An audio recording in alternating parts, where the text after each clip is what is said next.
এটাতে এসে কি যে ভালো লাগছিল কি বলবো, এত সুন্দর সুন্দর এখানে এই যে পতাকার মতো এগুলো টাঙানো রয়েছে।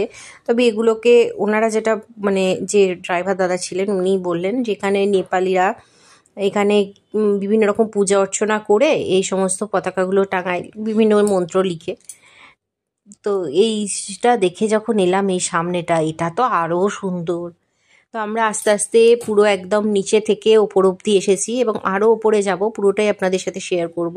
আর ওপর থেকে চারিদিকটা যখন দেখছি তখন তো আর মানে এত সুন্দর লাগছে। আর এখানে যখন আমরা এসে পৌঁছালাম তখন খুব সামান্য একদম পিট পিট পিট পিট করে বৃষ্টি হচ্ছিল, ভীষণ ভালো লাগছিল।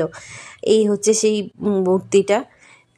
তো এখান থেকে এবার আমরা এইগুলো সমস্ত ঘুরিয়ে ঘুরিয়ে মানে কি ভালো লাগছিল এগুলো, এই যে ঘোরানোর এইগুলো এতদিন আমি জানি না এগুলোকে কি বলে, তবে এইগুলো এতদিন আমরা ওই সিনেমাতে দেখেছি, বিভিন্ন গানে দেখেছি। তো এখানে নিজে এসে যখন হাতে ঘোরালাম আর এইটা যখন ঘোরাচ্ছিলাম খুব সুন্দর আওয়াজ হচ্ছিল ভেতরে ঢং ঢং করে, মানে ঘন্টা বাজায়। আর এই যে ওপর থেকে একবার দৃশ্যটা শুধু দেখুন, কি অপূর্ব চারিদিকটা। চারিদিকে প্রচুর মেঘ আর কুয়াশায় ভর্তি, ভীষণ সুন্দর দেখতে লাগছে। আর তার পাশে এই রয়েছে মন্দিরের মূর্তি, নিচে লেখা আছে আই লাভ নামচি বলে। তো চারিদিকটাই আপনাদের সাথে শেয়ার করলাম। ভীষণ সুন্দর ভীষণ সুন্দর, কীভাবে যে ভিডিও নিলে ভালো লাগবে বুঝতেই পারছিলাম না। তো এখানে দর্শন হয়ে গেলে আমরা বেরিয়ে পড়লাম চা বাগানের উদ্দেশ্যে।